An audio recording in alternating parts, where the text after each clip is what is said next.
Hello everyone, this is Alice at Welldoing, and today I'm talking with Lucy Nichol and Joanne Freeman. Joanne Freeman is an integrative counsellor in Billericay and a stress management consultant, and Lucy Nichol is the author of Snowflake. So your book, Snowflake, Lucy, is what brings us together. So I wonder if we can start with what has brought you to writing this book. Well, I suppose I've experienced mental health stigma, and I've experienced, obviously, mental health problems.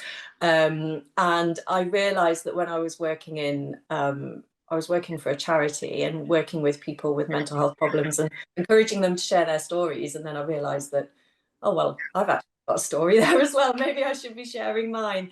And so, yeah, I started writing about mental health and sort of from a personal point of view, but then becoming quite involved with the mental health community and really passionate about mental health stigma because I work a lot in the media. So yeah, so I started engaging with lots of experts and yeah, eventually wrote Snowflake, which is about dismantling mental health stigma and stereotypes with the help of lots of mental health experts by experience and profession. Yeah. Interesting. And Joanne, what brought you to training as a therapist? And you specialise with anxiety and stress, is that right? Yeah, I do. I specialise in anxiety, depression, stress, health anxiety.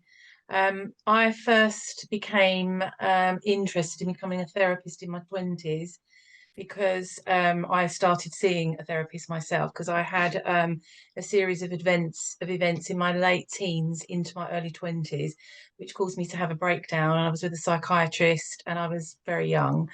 And then in the end, I decided to see a therapist. She was also a homeopath because I'm very much into alternative therapies as well. And as soon as I realised that some of my health issues were due to grief, what happened in my life, it was a game changer really for me. And then I wasn't able to afford to study until I got into my 40s. But prior to that, I was looking into stress management, and I became a stress management consultant into alternative therapies, meditation, mindfulness. And then I started working for the NHS in a children's centre and became a family support worker. And they offered to pay for me to become a counsellor. I've had quite a lot of depression in my life. I've had two burnouts where I became quite ill and I had to be off work, and have suffered with health anxiety for most of my life. So I can bring my personal experience, which is a lot of personal experience. And I really love helping people with health anxiety, any form of anxiety. And I'm not saying if you don't have it, you can't empathise, but just that I notice when people say, oh, like it feels like you're in my head, you're thinking. So I don't know what they're thinking, but it seems to work, better outcomes because people know that I've had what I've had. Thank you. And Lucy, it's health anxiety really that was your kind of key experience. Is that fair to say? Yeah, it is interesting, Joanne, talking about homeopathy as well, because when I was very young, I was seeing a homeopath because one of my mum's close friends is a homeopath. Because I started struggling with panic attacks, which really seemed very, very linked to health anxiety. But over the years, kind of realised that my anxiety isn't that exclusive. And actually, I had one therapist say it's more like generalized anxiety with health anxiety kind of turned up. So yeah, I've experienced it from being quite young. I always remember thinking, I don't know, it's like that stereotype, isn't it, when someone says, what have you got to be anxious about? And I kind of always internalized that because I was like, nothing bad has happened to me. You know, you're talking about grief, etc. For me, I feel like I had a fairly normal and happy upbringing, and I saw a therapist not too long ago. I mean, I've seen several over the years. I've had lots of therapy, which has been great. But the most recent therapist, or second most recent therapist I saw, he and I was kind of berating myself for not having a reason to have anxiety. Oh, yeah. A traumatic childhood. Yeah, which I think is a big stigma, a sort of self-stigma that I had. And he actually, when we talked about my family, we realised that there was a lot of anxiety in my family. And, you know, my granddad, who I remember being very anxious, although it was never named as anxiety. But when we look back, I think his friend was killed down the pit when he was working down the pit, and it happened, I think, in front of him, if I remember the story correctly. So I was learning about how it kind of, traits of it might be passed on through. Yeah, traits of it can. I mean, I'm not an expert on that, but I know a lot about it, and I follow Dr. Gabor Mate. And the training I've done is that, it's not necessarily genetic, the anxiety. We have we can have. I've certainly got a predisposition to it. And like you said about your granddad, my family, it was like, oh, they suffer with their nerves. That's what it was. They suffer with their nerves. And I remember having there's been a lot of humour in my family regarding health anxiety and anxiety generally. And we've fortunately got a good sense of humour, so we have had to laugh at it. But it is trauma. That's what you've just described, is trauma. And it's what happens to us can switch on that intergenerational trauma. It depends. It depends, doesn't it? What you said there, Joanne, with struggling with your nerves. I mean, I think that brings it back to your book as well, Lucy, doesn't it? Because you've got a lot about language use and this idea that obviously how important it is, but also how that has changed over time. Yeah, I mean, the chapter I've just written for Stylist magazine on it, actually, the chapter about Don't Call Me Neurotic, because I'm not denying that a neurotic personality trait exists. But what, I'm sure that some of us are neurotic sometimes, and, that turns up and down. But my anxiety, I just think, I'm somebody who can give a talk in front of people. I've jumped out of an aeroplane. I've stood up for myself. I'm not this shaky, frightened, vulnerable, neurotic person. These panic attacks happen not because I'm scared of sitting an exam or going on a stage. They happen for really, really random reasons. And one, in fact, happened. I was sleeping soundly, and then I woke up at 2 a.m. and then I had the mother of all panic attacks. And that's not because I was worrying about something, and it didn't relate to anything that I could think of, but it just occurred. And so, whether it does originate from family, like generational trauma, it may well do, but I don't think that it's part of my personality, because in day-to-day life, I feel like quite a strong, confident person. So that must make it extra hard to deal with, maybe this not knowing how it might manifest or when. Is that true? Yeah, but I think that obviously when I do the things I'm supposed to do, it's less likely to happen. So when I've had therapy and I've learned a lot, when things are fresh in my head, I have better coping mechanisms. And I think that even now, if I have like a mini lapse of anxiety, I think I'm far better equipped to deal with it than I ever was when I was 15. And I didn't even know that it was anxiety or health anxiety or a panic attack. Like, I had no idea what was happening to me. So I think that, yes, it can just happen, but also there are probably things around it, like, I don't know, drinking caffeine when I'm told that I probably shouldn't drink so much caffeine. I take antidepressants now, which I personally, I know they're not for everyone. They've really, really helped me. They're not a magic cure, but they're one out of a number of things that I do. So, therapy, getting exercise, being able to not feeling ashamed, so that if I feel a panic attack come on, I can just being able to say to someone next to me, I think I'm about to have a panic attack, and then taking me out for a walk, around the office block or whatever. It's like a relief. So I think that while it seemingly can just happen from nowhere, there are so many things I've learned that I can do that help manage that. And do we really know, do we really always need to know where it comes from, like a starting point? In therapy, I often find that because it's quite structured, theoretical models are quite structured. It's like, well, let's get to the root cause, let's find out what triggers it, let's find out how we manage it. It's not always as linear as that. And if 75% of us is unconscious anyway, and we operate 95% of the time from that unconscious, we're never really going to know fully what's going on in our unconscious part of us. So sometimes it is, and what you just said there, that someone just said to you, let's just go for a walk. You know, that's caring, isn't it? And we don't feel safe. You know, it's a very unsafe feeling, like the world isn't safe, I'm not safe, when we have those panic attacks and I'm going to die, catastrophic thinking. But that one simple thing, you know, not why are you panicking? That makes you worse. Yes. What do you need? What do you need? This is what I need. And then you can think rationally. Once the panic attack, because I've just thought of something. I started doing a lot of vagal toning, polyvagal. Yeah, I found that really helps with me personally, my clients. It's called the polyvagal theory. Stephen Porges, Deb Dana.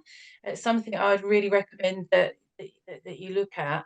I've done some and it's really brought my anxiety down quite a few notches, and I'm working with my clients with health anxiety, and it's really helping. So I just thought of that. So yeah, I'll have a Could look you at give us that. a brief overview of how you use it, Joanne? Yeah, I use it. This is how I actually use it. So if a client comes in and I want to do some doing some, talking therapy, and I can see that their breathing is really shallow, and I can just see they're anxious, I'll start with calming their nervous system down. So we've got like the autonomic nervous system. So the top of it is where we're in hyper arousal. So we're, highly aroused and alert, anxious. We're like I call it like a meerkat. We're looking around, we're searching for something that's going to confirm that something is really terrible. And at the bottom of the nervous system ladder is when we're hypo-aroused. We're not quite aroused. We're going into, they still call it arousal, but we can also go into depression. We're flatlining. We're still feeling something. It might be apathy. You can even feel a little bit, not completely catatonic, but just flat. Nothing's happening. Yeah. But we're still, we're still mobilised. We're still ready to go back up that ladder. So what the vagal toning does, it activates and tones the vagus nerve, which is at the back of it's the 10th cranial nerve at the back of our head, and it's what I describe it as thread veins. And vagus just wandering in Latin, and the thread veins they wander around here. They wander down the neck. They wander into most organs, not all of the organs. If we're vagal toning, which is a face massage, eye movement, gargling, cold water, ice, we're actually calming the nervous system so that we're less likely to feel anxious. And I have to say, it's one of the best things that I've ever done. So I do eye movement. It's not EMDR. It's eye movement. It's breath work. It's gargling. It's humming. And a thymus thump is so powerful. It's called the thymus thump, and it really helps. So that's a very brief overview, but it has transformed the way I work with people and transformed myself. I'm definitely going to look into that, because that sounds really interesting, because I just think the more tools that we're armed with, the better. And I think you sometimes need different things, don't you? And I know, and it's physical, isn't it? It's physical. Yeah, I think there's so much. And you probably saw me smiling when you said about meerkat, because I had a bit of a breakthrough moment when one of my therapists described me as a meerkat, and it almost like gave me permission to be kinder to myself and not be as angry, because I started seeing anxiety less as this. I mean, it's horrible. No matter how you look at it, it's horrible. But I started seeing it as, well, it's just the part of me that's trying to look out for danger. It's not bad. It's just it's trying to protect me, but it's doing it in the wrong way. And it almost gave me a bit of a relief to not be as angry and to think about this inner meerkat. But what you were saying there as well about the kind of the being on high alert, and then that sort of flatness, I found that comes on particularly after a really bad panic attack. And that one I mentioned when I woke up in the middle of the night, that next day, it was like like, I don't think I've ever suffered from depression. I don't think that I have, but I think I've had some of the symptoms. And I think sometimes the symptoms after a panic attack can mimic it, because it was like I became exhausted, flat. I was meant to be going out, and the idea of being with people, I just wanted to shut myself away and not do anything, not move, I was just so flat. And I found that after extreme anxiety, that sometimes hits. Yeah, because that is the flip side of high anxiety, because you've gone into fight flight. It's dangerous. All the adrenaline is released, the cortisol, and all the rest of it. The flip side is feeling exhausted, because it's actually the body's safety valve. It's saying, right, we need to rest now. You've been high up there. You don't want to stay high up there, do you? So it's actually your body's way. So it's about listening to your nervous system and saying, well, actually, it's telling me I need to take some deep breaths. It's telling me I need to rest. It's like you say, it can mimic. Well, it's like panic attacks can mimic a heart attack, can't they? So yes, you know, so exhaustion can mimic depression. So although depression sits in that place in the nervous system of depression, it's not actually depression. It's sort of like you've just gone flat because you need to. So we say thank you to it, like, thanks for telling me. And if we're all to listen to our body in a different way, you know, and what you said there about you know, we're searching our environment like the meerkat. Again, it's the body saying it's not safe, but what's not safe out there? It's not that it's a threat, is it? It's not actually a threat like it was, you know, thousands of years ago, which is our threats are not actually, most of them are not life-threatening if you think about it. But the brain doesn't know the difference between imagination and reality. So if we tell ourselves that I can't pay the mortgage this month because of the cost of living, and you tell your mind that, the brain's going to respond the same way as if it was going to kill us. Or so we have to say this isn't actually dangerous, and then we have to do something. And then the brain thinks, well, why are you not running away from this mortgage payment? Why are you not attacking it? So you have to say, well, actually, it's not a threat to my life. My perception of it is. So it's fear on one shoulder and then rationale on the other shoulder. And they just fight, don't they? I find mine just fight. I'm listening to fear I usually put fear on my right shoulder and rationale on my left for some reason. And then I just think, right, this is fear talking. This is my magical thinking. And what's the rationale? And I have to keep shoving myself over that side. What you just said as well about magical thinking, I find really interesting, because I think we see that in OCD, don't we? And some people, I remember when I was interviewed by a journalist who also had anxiety, quite debilitating anxiety, and she said, your experiences sound quite similar to OCD. Have you ever been diagnosed with it? And I was like, well, no. And then when I was reading, I saw that there are very close links between health anxiety behaviors and OCD. And that magical thinking, like, so when I was having a panic attack, I remember there's this whole thing of, well, I can't do this because, this might be more catastrophizing. I can't do this because what if that happened? So I wouldn't go downstairs in case I died on the sofa and my husband was asleep.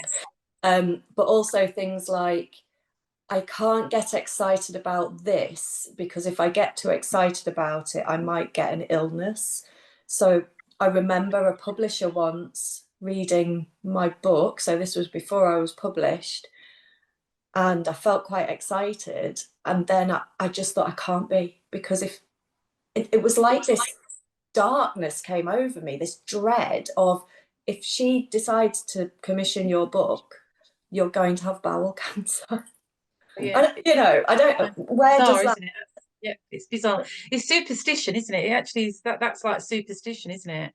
Yes. And that comes from the child part of us. It's like the adaptive child part of us. Like, when we grow up, you know, don't walk under a ladder or don't put a new pair of shoes. It's actually, it does come from the child part of us, and it is, because I've had the same. I've had, you know, I'm not embarrassed to say any of these things at all. I will put them out to the world because we remove that stigma. And I can laugh at it. I've had times where I've stood in a room and I can't leave the room and shut the door unless I've had a positive thought. Because if I have a negative thought, something bad's going to happen to my children or me or something. So I have to shut the door in a positive way, which has not 1 ounce of bearing on the outcome of anything. But it is similar to OCD, or like that pure O, where we believe our thoughts, and then also I find with anxiety and health anxiety, it's like we're so powerful.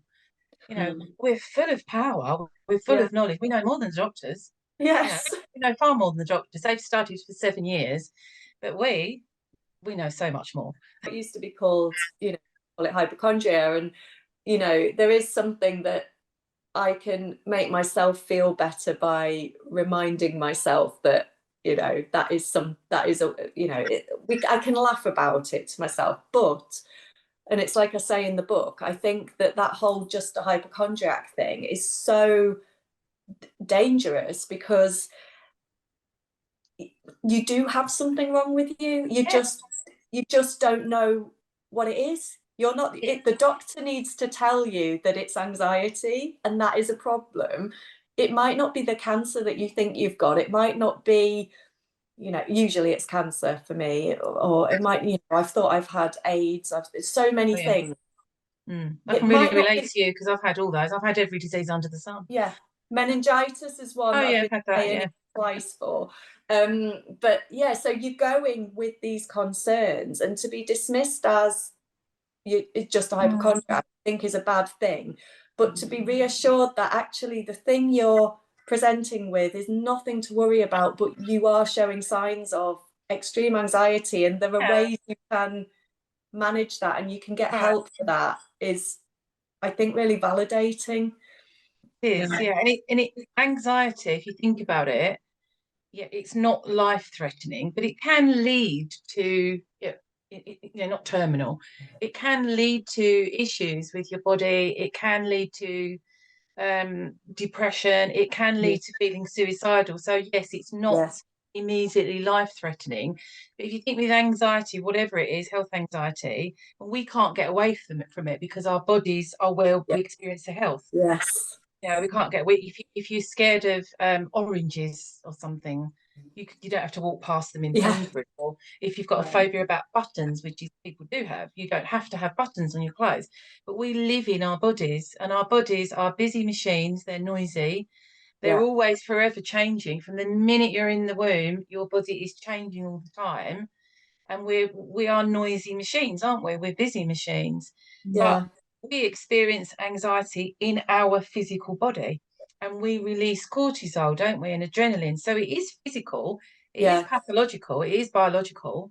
So it's I'm not saying it, we should be saying, oh, it's just as bad as having, a serious disease, because there are far more things we can do to help anxiety. But I think it is a serious. It's a really good point, Joanne, because it's this idea of it being all in your head because it's a mental health issue, but obviously there are notable and remarkable physical symptoms that people absolutely. And I know I've rushed to the bathroom to be sick. I've not been able to eat. I've had an upset stomach. And I was just thinking as well, when you were saying that, about a really good interaction I had with the GP was as the pandemic just started, and I didn't have the fear of COVID, but something triggered really bad health anxiety about bowel cancer, ovarian cancer, and leukemia. So I had a doctor's appointment, and it was by phone, obviously, at the time, and I described all of these symptoms to her, and she explained, she didn't just fob me off, she explained why the idea of leukemia was highly unlikely, and she talked me through very pragmatically about why. But then at the end of the conversation, she said, I am concerned that, you're really struggling with your anxiety at the minute. And what about seeing a therapist? And it just felt so validating. And like, she wasn't dismissing me, yet she spent time talking me through these physical symptoms and explaining what else they could be, things that really weren't concerning, but recognized that what was overwhelming me was the anxiety. So I found that really helpful. Placing value on it. Yeah, sorry. No, that's such a great story. I mean, what a nice gesture, what an important gesture that she did. And did you go see a therapist at that time? It'd be great to hear how therapy has helped over the years. I did. So I was speaking to a therapist by phone during the pandemic. I hadn't seen a therapist for a few years, but I did start to again, and very, very rare. In fact, I didn't ever voice any concerns about COVID. But it was, like I say, it obviously triggered my health anxiety. But other types of yeah, that was the same as me, actually. I didn't worry about getting COVID. Yeah, it's very strange, but my anxiety really peaked. Yeah, COVID has been a real massive trigger.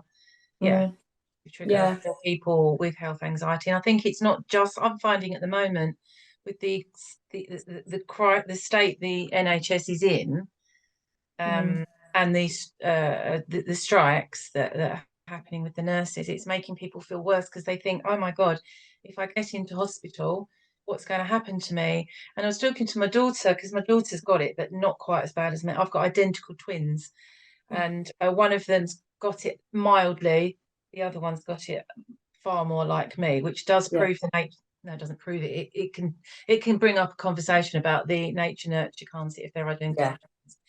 We were talking about it. We have lots of conversations about it. Instant information from on your phones, Googling obviously makes it worse, but hearing so much negative press. We're not looking at all the people that are going into hospital and getting better. So I subscribe to something called the Happy Broadcast and Positive News, because it tells you all the good things that are going on, and I pass it on to my daughters and all my clients, because it's like, I know these things are happening. I'm not denying it, and I know it's happening, but that's just it's like it's just negative press all the time, rather than telling us about all the people that are getting better. It's interesting.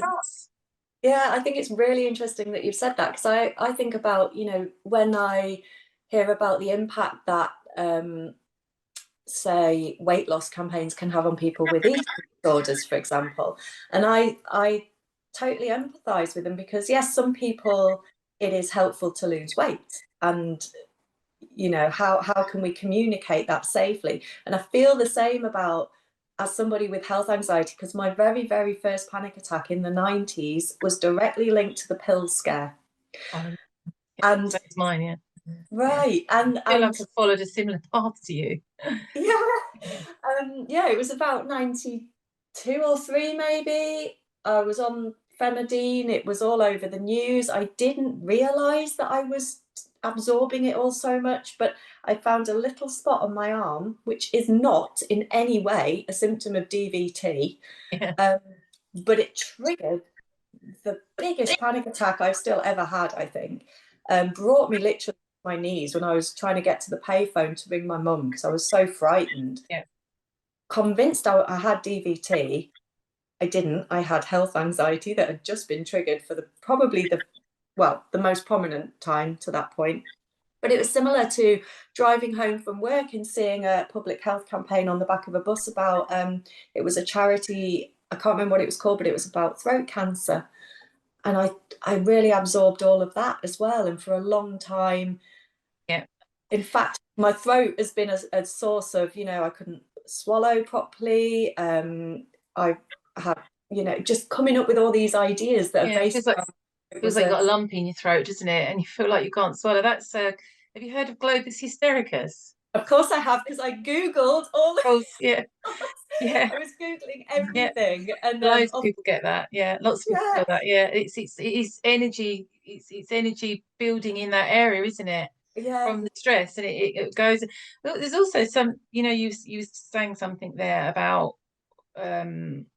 you started off thinking that you had the pill, then the AIDS, and I thought I had AIDS because I was, I'm 57, so I've gone, But there's also, if you're highly sensitive, it doesn't always have to relate back to what we were talking about before. a particular event in your childhood. But I've been looking into highly sensitive people, HSP. So they're high, and there is, I mean, I don't know if doctors acknowledge it or whether it's in their, their journal thing, but I find that highly sensitive people, HSPs they're called, we're absorbers, highly empathic, quite loose boundaries, absorb other people's energies, other people's nervous systems. So I think it could be to do with something like that, especially if there isn't a particular link, or as well as having the link, it can be even worse. I think that's really interesting. And I think there's something about, and this, again, what I'm trying to do with Snowflake is, and there's a song actually by a band called Wolf Alice who I love, and I can't remember the exact lyrics. It's something like, yes, I am sensitive, but I believe it is a good adjective. And there's something about how we see that word now, because the way you've just described being very sensitive felt more like a superpower, almost, being able to take all of these things in and absorb them. And in some respects it can be great. Being oversensitive is used as a slur, but actually it's quite interesting the way you described it. It felt to me very different how you were looking at it. Like in a positive, we can use it in a positive way to be empathic, to pick up, use our instincts. But yeah, you're right, there is definitely, we have to really put boundaries and ground ourselves. I have to ground myself every day, physically, literally ground myself, so I don't take on other people's energies, because then we're using up too much of the energy, especially if you're dealing with your own anxieties as well. And when we think about things like, I always think, I'm very sensitive to caffeine, so that must mean that I'm not as much of a person, I'm not as strong as a person as someone who can drink 10 cups of coffee in a day. But when you were talking about that, I can't remember what you called it. The autonomic is the nervous system ladder. Just the nervous system ladder, yeah. Yeah, and so when I think about, I could think about it this other way. Then maybe the people that do have 10 cups of coffee, maybe their mood needs it. Yes. Their energy levels need it. So rather than seeing, I'm just so sensitive, I can't handle caffeine, maybe I should think, I've already got loads of energy and my brain's already working at 1,000 miles an hour, and that's why. And actually that doesn't make me weak. That just is a state that my brain tends to be at, which can be brilliant and it can be horrific. Definitely. It's like the good wolf and the bad wolf again, isn't it? Which one are we going to feed? Are we going to feed the good wolf, or are we going to feed the bad wolf? And we have to be conscious. I think when you're highly anxious, we have those automatic thoughts, and gnats and pats, aren't they? Negative automatic thoughts and positive ones. Because we're designed, aren't we, as humans, to the negativity bias, isn't it? So if we have, for every 7 every 7 negative thoughts, there's only 1 positive anyway. We all have to survive, would we? So it is harder to channel it in a positive way. It's much easier to channel it in a negative way, because we're geared up to survive this life, aren't we? So we have to work that much harder to get those, God knows how many thousands of thoughts we have a day, 40,000 plus, I believe. How do we, it's a conscious awareness of, no, I'm not going to, I need to move towards that positivity. And then it does channel itself into, your writing, your creativity. For me, what I do, What kind of a role can therapy play, Joanne, for helping people get to that place that sounds much more empowered? Yeah, I mean, the way I work with clients, as I said before, is take the assessment to find out what's going on specifically. If it's health anxiety, I like psychodynamic therapy, so I like to look at what's gone on in the childhood, beliefs, core values, and I want my client to understand it, but not necessarily link it, because as Lucy said, I do find a lot. Just sometimes clients will say to me, well, it didn't happen in my family, but when I dig a bit deeper, I can find some sort of negative thinking that's maybe channeled somewhere else that the child has picked up, and then adapted to it, but then it's been channeled in a different way.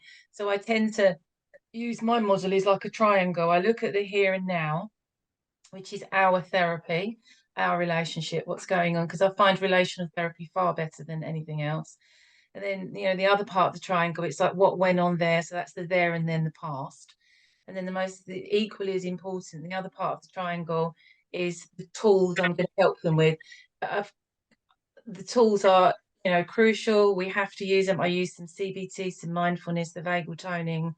But I find that the relationship and the fact that I've experienced it, because I do disclose that, you know, lots of therapists disclose, and there's loads of books from therapists that we're disclosing more to make us human.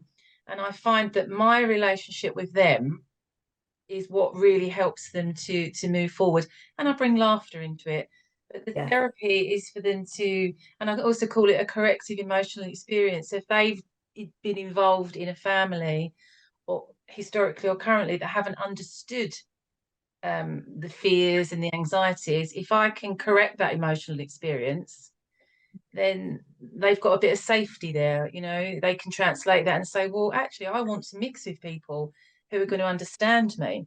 And I also do inner child work as well. I do like the unconscious work. And I also really highly recommend some books. I adore reading. It's my thing. So I encourage them to read particular books that for me have been life changes. I'm going to read yours now, but I don't know if you've heard of Edith Eger. Yeah. No. Oh, her book is fantastic. The Choice, The Gift and the Choice. And her book really helps people with any form of life experience, but particularly anxiety and fear. I think what you just said about laughter as well is so important, because I remember going for a coffee with a friend who has OCD, and I have anxiety, and a big part of my anxiety is very much obsessional thinking and the compulsions to check, to reassure, to pick, to prod, to, you know, and sometimes I feel so ashamed of how obsessional. Sometimes I don't admit it to anyone because it feels a bit like I'm crazy, like properly crazy. I start thinking, you're properly crazy. That is just weird. And I sat with her, and both of us admitted something to each other, and we laughed so hard because we realised we weren't alone.